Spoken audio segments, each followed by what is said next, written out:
લક્ષ્મી મંદિરે 56 ભોગ નો અન્નકૂટ ધરાવાયો।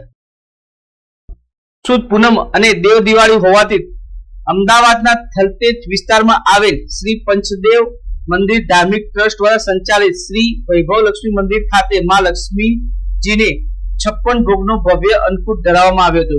તેમાં માતાજીને ભાવિક ભક્તો દ્વારા વિવિધ પ્રકારના 56 મિષ્ટાન 56 પ્રકારના ધરાવવામાં આવ્યા હતા। આ મંદિર ખાતે છેલ્લા 26 વર્ષથી દેવ દિવાળીના દિવસે શ્રી વૈભવ લક્ષ્મી માતાજીને 56 ભોગનો અન્નકૂટ ધરાવવામાં આવે છે। માતાજીને ધરાવવામાં આવેલું ભવ્ય અન્નકૂટના દર્શનાર્થ માટે મોટી સંખ્યામાં ભક્તો ઉમટી પડ્યા હતા।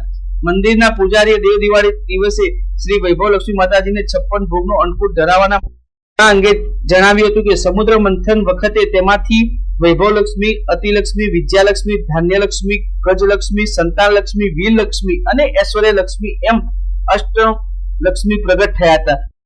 યા દેવી સર્વભૂતેષુ વૈભવ લક્ષ્મી રૂપેણ સંસ્થિતા નમસ્તસ્યે નમસ્તસ્યે નમસ્તસ્યે નમો નમઃ। આજે અમારે અહીં વૈભવ લક્ષ્મી ધામમાં આજે એવું તે શ્રી માં વૈભવ લક્ષ્મીનો દેવ દિવાળીનો અન્નકૂટ થાય છે। છેલ્લા 25 વર્ષથી દર પૂનમના દિવસે એટલે કે અન્નકૂટના દિવસે કાર્તક મહિનાની પૂનમના દિવસે થાય છે। જેમ દેવોની દિવાળી એટલે કહેવાય એટલે લક્ષ્મી માતાને લોકો અહીંયાના આજુ અડોશ પડોશના દર્શનાર્થીઓ છે વિવિધ જાતની વાનગીઓ લાવે છે। અહીંયા અમારા શ્રીનાથજીમાં બી અહીંયા અમે બનાવીએ છીએ બધી સામગ્રીઓ એમ બિસ્કીટ, ફરસાણ, મીઠાઈ બધા પોતપોતાની શક્તિ અનુસાર યથાશક્તિ બનાવે છે, લાવે છે અને માતાજીને અર્પણ કરે છે।